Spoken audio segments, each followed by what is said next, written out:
Primer mes del calendario mexicano, llamado Atlacahualo, lo dejado por las aguas.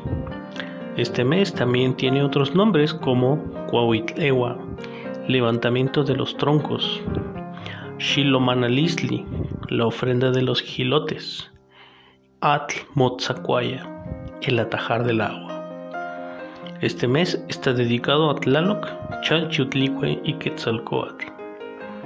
Durante este mes, adopta, siembra o cuida una planta o un árbol. Verifica los árboles cómo florecen en tu comunidad y estos nos anuncian el inicio de un nuevo ciclo. A los niños se les disfrazaba de animal de primavera. Caminaban por los campos y las ciudades.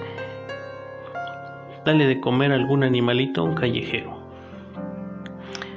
En este tiempo es probable que caiga alguna lluvia que afloja la tierra y con esto de inicio el ciclo agrícola del maíz. El clima es cambiante, se presentan los últimos fríos y los primeros calores de la primavera. Xopantla.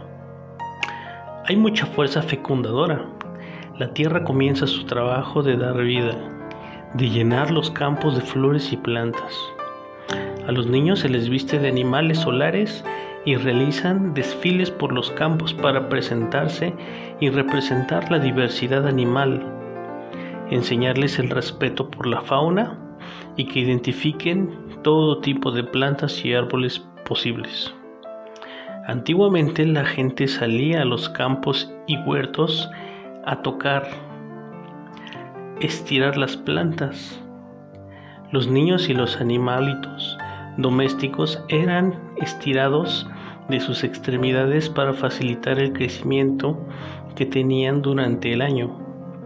Las ceremonias son organizadas y manejadas por los tlaloque, que son los que conocen y dedican su vida a Tlaloc, y tienen mucho respeto por los efectos de la humedad. La gente recolecta la tierra fértil del lecho de los ríos y lagunas para abonar los campos. Se realizan obras hidráulicas para el riego de los próximos cultivos.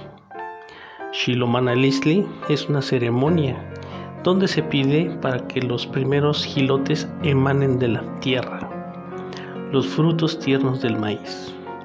Se hacen ofrendas especiales de plumas y piedras labradas con dedicatoria a Tlaloc para solicitar un buen año de lluvias y cosechas.